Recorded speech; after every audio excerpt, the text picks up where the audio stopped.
米娜带着皮亚一起来到城里的警察局，在这里报案，起诉前夫骚扰并打伤工人。警察会根据证据来处理案件。卡蒂尔有可能会因此又进去吃一段时间的免费国家粮，当然也不能指望能将前夫判多重。这类治安处罚大概也就能判几天或是几个月，只希望能给前夫一个警告，以后不要再来骚扰米娜。现在米娜住在城区，也不怕前夫骚扰。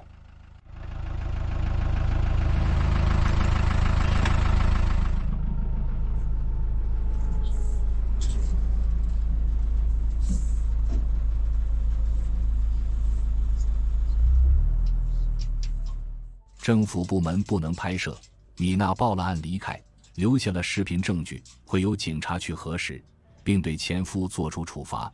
现在米娜跟着皮亚一起进城一趟，去买一个大冰箱回家。经过询问太阳能板的店家，原来的冰箱不太适合使用湿电，容易损坏，加上原来的冰箱太小了，放不了太多东西。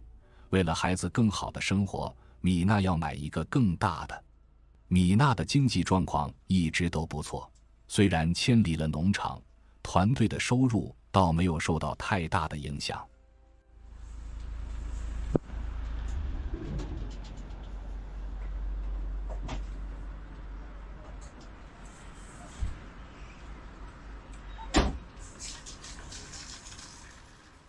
皮亚的伤势好了一些，带着米娜来到城里卖电器的地方。在伊朗常用的电器卖得并不太贵，米娜还是能够支付得起。她打算购买容量更大的冰箱，可以放置更多的食物。老板推荐了一款，看起来比以前那款冰箱大1倍。旧冰箱适合太阳能板配套的，功率不大，不适合现在的新家。看来这一款冰箱就挺不错的。有工人老板一起帮忙搬到货车上去。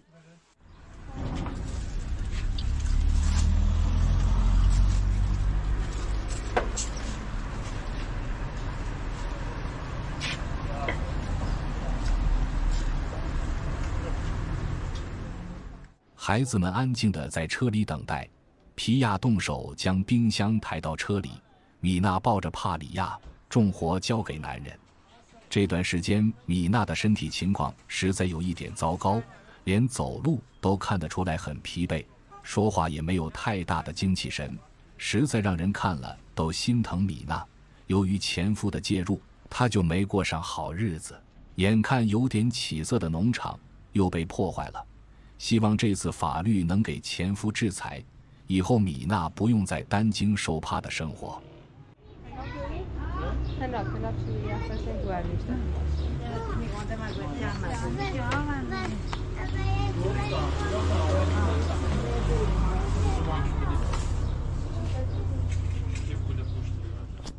米娜在店里买了一些其他的生活物资。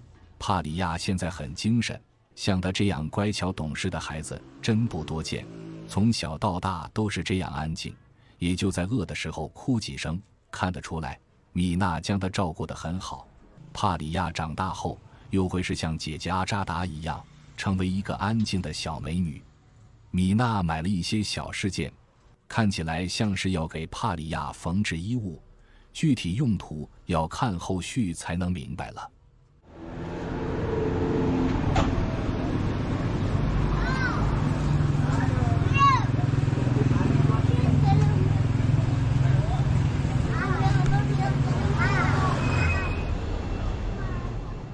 老板将冰箱说明书和配件交给米娜，他们把冰箱拿回家后可以自行安装。原来米娜刚才买的绳子是用来固定冰箱的，在运输的过程中不会倒下来。皮亚虽然带着伤势，并不影响他干活，他也是一个很可靠的工人，难怪米娜和他保持着长期的雇佣关系。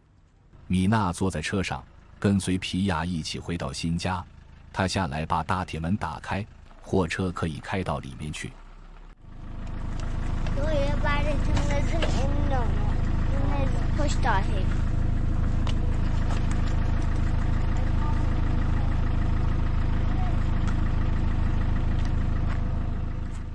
阿扎达告诉妈妈，哈米德在车上睡着了，小男孩好像在身上安装了定时关机的程序，一到中午就入睡，这睡眠质量也太好了。米娜把哈米德抱下来，放回到屋子里睡觉。这一次进城，顺便买了很多饮料，这些都是孩子们爱喝的。有了大冰箱，放饮料也方便很多。夏天喝点冷饮是很舒服的事情。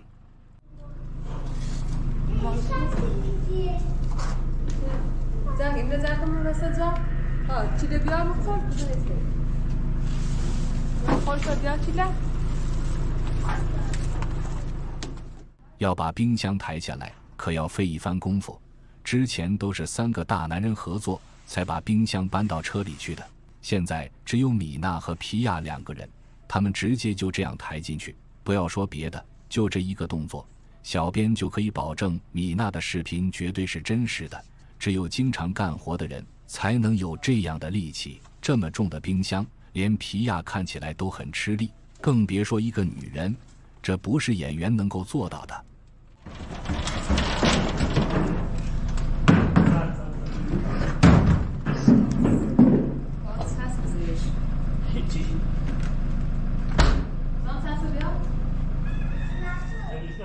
门口比较小，要进来确实不容易。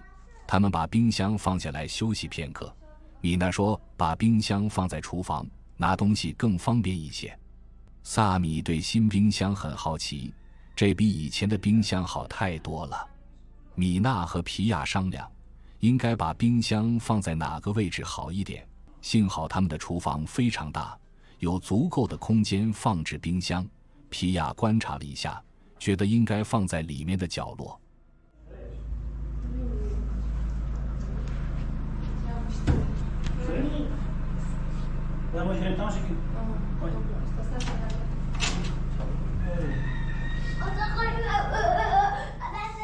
确定好位置，皮亚和米娜再次将冰箱抬起来。米娜用尽了全身力气了，她现在身体状况不佳，体力并不是最好的，所以看起来格外吃力。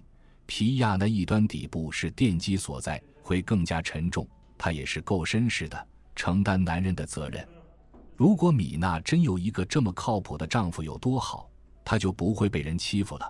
不过正如前面团队声明过那样，皮亚是有家庭的人，他不会和米娜结合。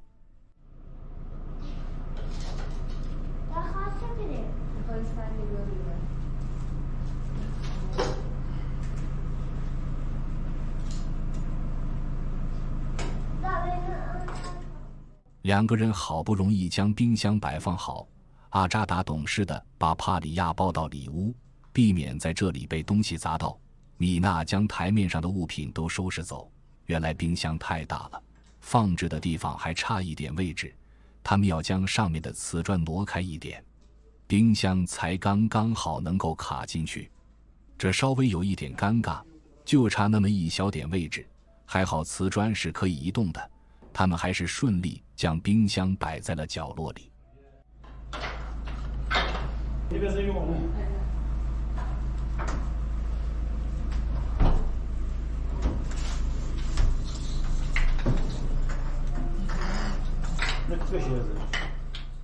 有传言称米娜的人身受到了威胁，她其实是被前夫控制了拍视频，连摄影师都给换掉了。这谣言来自那个自称是米娜摄影师的女人，其实看侧脸，那个女人是长脸，而真正的摄影师是圆脸，所以能够判断那个女人是假的。米娜要是真正被前夫控制，她今天就不可能去警察局报案起诉前夫，在警局里她完全有机会脱身。